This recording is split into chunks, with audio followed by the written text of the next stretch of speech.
Ini namanya Ghar Ashrif, gua sushi. Masih ada cahaya. Makam Sayyidina Ibrahim alaihissalam. Itu makam daerah di sini.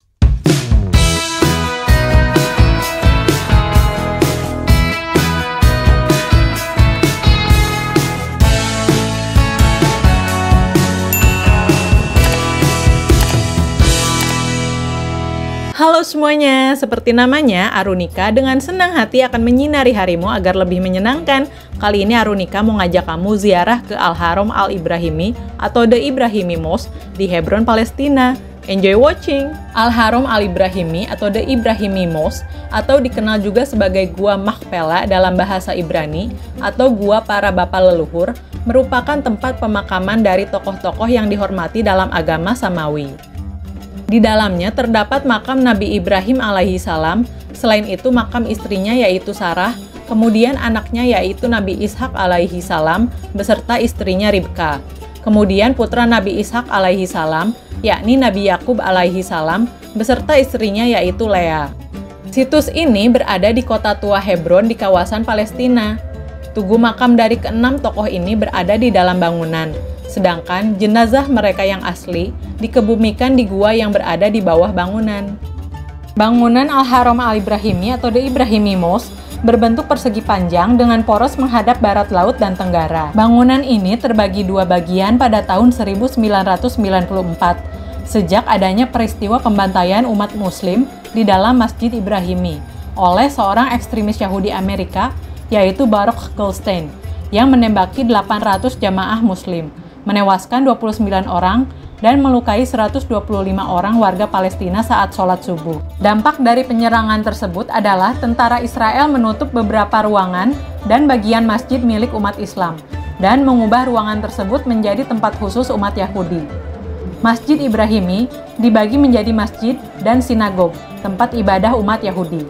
Selain itu, Israel membuat pos pemeriksaan di sekitar Masjid Ibrahimi untuk membatasi akses masuk ke dalam situs. Berdasarkan peraturan yang berlaku saat ini, orang-orang Yahudi dilarang masuk melalui sisi barat daya dan dibatasi oleh koridor barat daya dan koridor-koridor yang berada di antara tugu makam. Sementara, umat Islam hanya boleh masuk melalui sisi timur laut, namun diperbolehkan bebas mengendalikan sisa area yang ada di dalam bangunan tersebut. Pembagian tersebut terdiri atas yang pertama sisi Yahudi, yaitu mencakup 3/5 bangunan, digunakan untuk sinagog, memiliki atap di 3 sisi, sementara bagian tengah dan timur lautnya dibiarkan terbuka. Terdapat tugu makam Nabi Yakub alaihi salam dan istrinya Lea di bagian tengah sisi Yahudi.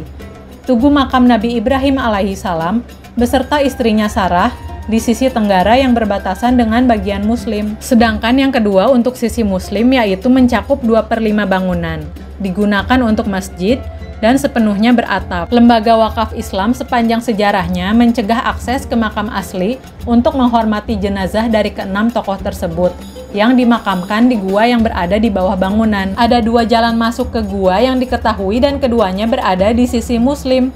Jalan masuk pertama berada di dekat tugu makam Nabi Ibrahim alaihi salam. Pintu masuk ini adalah poros sempit yang ditutupi oleh batu. Ini namanya bahasa Arab Al-Ghar Ashrif. Al-Ghar Ashrif maksud saya gua sushi. Sayyidina Muhammad alaihi salatu wassalam, nanti untuk Sayyidina Ibrahim untuk istri Sarah. Karena tempat asli untuk kuburan Siti Sarah karena kita respect, suka, kita harus setiap hari masih ada cahaya, ada tukar cahaya dari minyak zaitun untuk selama 24 jam.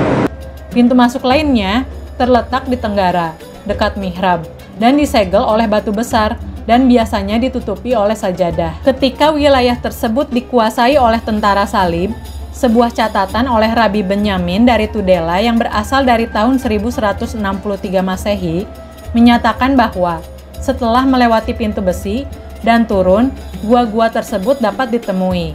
Menurutnya, terdapat 3 rangkaian gua. 2 gua pertama kosong. Pada gua ketiga terdapat 6 makam yang disusun saling berhadapan.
Nabi Ibrahim alaihi salam merupakan seorang nabi dan rasul, serta termasuk golongan ulul azmi, mendapat julukan Halilullah atau kesayangan Allah dan leluhur umat muslim.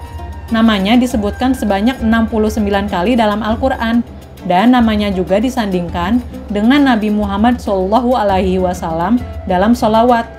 Nabi Ibrahim alaihi salam dianggap sebagai leluhur dari 3 agama monoteistik besar, yaitu Islam, Yudaisme, dan Kristen. Nabi Ibrahim alaihi salam adalah seorang muslim, sebagaimana ditegaskan oleh Allah Subhanahu wa Ta'ala dalam Quran Surat Al-Imran ayat 67. Bismillahirrahmanirrahim. Ibrahim bukanlah seorang Yahudi, dan bukan pula seorang Nasrani, melainkan dia adalah seorang yang hanif, lagi berserah diri, atau muslim. Dia bukan pula termasuk golongan orang-orang musyrik. Nabi Ibrahim alaihi salam bersama dengan putranya, yakni Nabi Ismail alaihi salam, adalah orang yang pertama kali membangun Ka'bah, yang kemudian menjadi kiblat umat muslim. Hari Raya Idul Adha juga menjadi pengingat kesediaan Nabi Ibrahim alaihi salam untuk mengorbankan putranya, Nabi Ismail alaihi salam, sebagai wujud kepatuhan atas perintah Allah Subhanahu wa Ta'ala. Nabi Ibrahim alaihi salam mendapatkan beberapa mukjizat. Salah satunya yaitu tidak terbakar oleh api saat dihukum oleh Raja Namrud, karena Nabi Ibrahim alaihi salam selalu mengajarkan untuk tidak menyembah selain Allah Subhanahu wa Ta'ala. Saat dilempar ke dalam kobaran api, Nabi Ibrahim alaihi salam mengucapkan, "Cukuplah Allah sebagai pelindung kami." Allah Subhanahu wa Ta'ala kemudian memerintahkan, "Wahai api, jadilah dingin dan keselamatan bagi Ibrahim," sebagaimana disebutkan dalam Quran Surat Al-Anbiya ayat 69.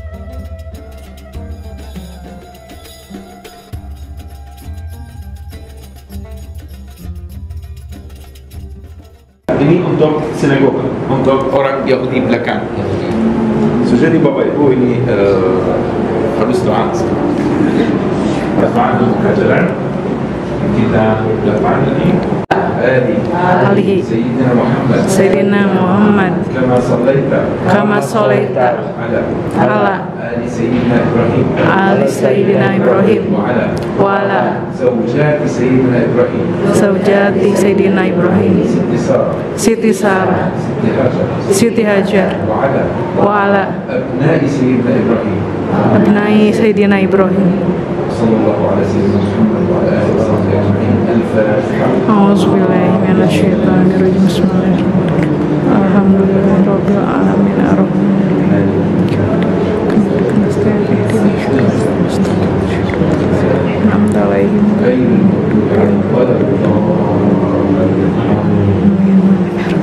Sarah adalah istri Nabi Ibrahim alaihi salam.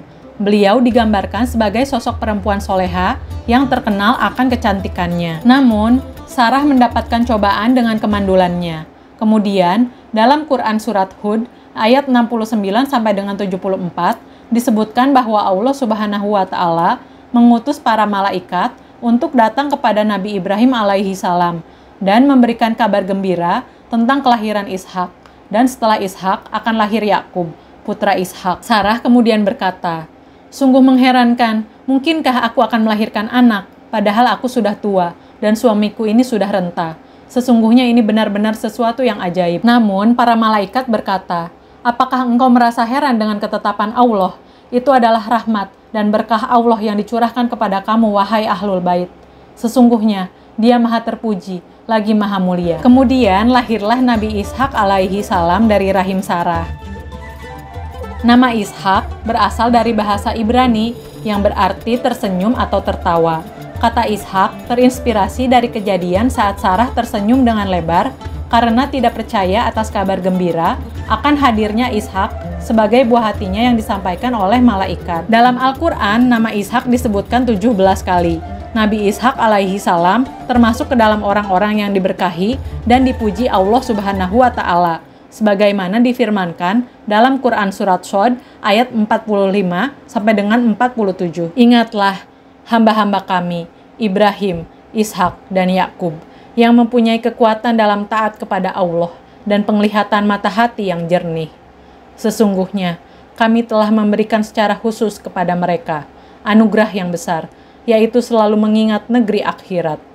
Sesungguhnya mereka di sisi kami, benar-benar termasuk orang-orang pilihan yang terbaik. Nabi Ishak alaihi salam adalah anak kedua dari Nabi Ibrahim alaihi salam. Sarah merupakan istri pertama Nabi Ibrahim alaihi salam. Namun, pada saat ketika Sarah masih mengalami kemandulan, maka Nabi Ibrahim alaihi salam menikahi Hajar dan mendapatkan putra yaitu Nabi Ismail alaihi salam. Ketika Sarah telah tiada dan Nabi Ibrahim alaihi salam sudah sangat tua, Nabi Ishak alaihi salam tak kunjung menikah, hingga akhirnya Nabi Ibrahim alaihi salam mengutus orang kepercayaannya untuk pergi ke Irak guna mencarikan calon istri dari keluarga Nabi Ibrahim alaihi salam untuk anaknya tersebut. Perempuan itu bernama Ribka atau juga dikenal Rifkah, Rafkah, Rafikah atau Rebeka, seorang putri Betuel bin Nahor, yaitu saudara kandung Nabi Ibrahim alaihi salam. Sehingga secara silsilah Ribka adalah anak perempuan dari saudara sepupu Nabi Ishak alaihi salam. Kemudian cobaan pun datang, karena ternyata Ribka sulit mengandung seperti Sarah terdahulu. Namun, Nabi Ishak alaihi salam dan Ribka tak pernah menyerah untuk berusaha dan memohon kepada Allah Subhanahu wa Ta'ala agar diberikan keturunan. Dengan kebesaran dan kekuasaan Allah Subhanahu wa Ta'ala, maka Ribka dapat mengandung. Dan Nabi Ishak alaihi salam memperoleh keturunan saat beliau menginjak usia yang cukup tua. Ribka melahirkan bayi laki-laki kembar, yakni Yakub dan Isyu, atau dikenal juga Esau. Dari keturunannya, yakni Isyu dan Yakub, ternyata menjadikan Nabi Ishak alaihi salam seorang bapa dari bangsa Romawi dan Bani Israel. Isyu atau yang juga dikenal dengan Esau disebut-sebut sebagai leluhur bangsa Romawi. Sedangkan Nabi Yakub alaihi salam memiliki banyak anak yang disebut Bani Israel, termasuk di dalamnya Nabi Yusuf alaihi salam. Ini mimbar lama Salahuddin yang asli. Ini 700 tahun.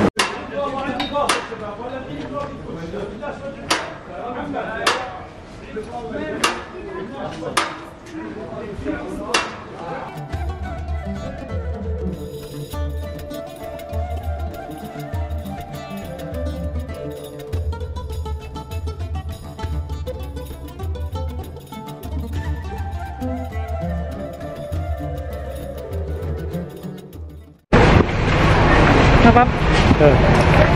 Kita habis dari makom Nabi Ibrahim dan Siti Sarah.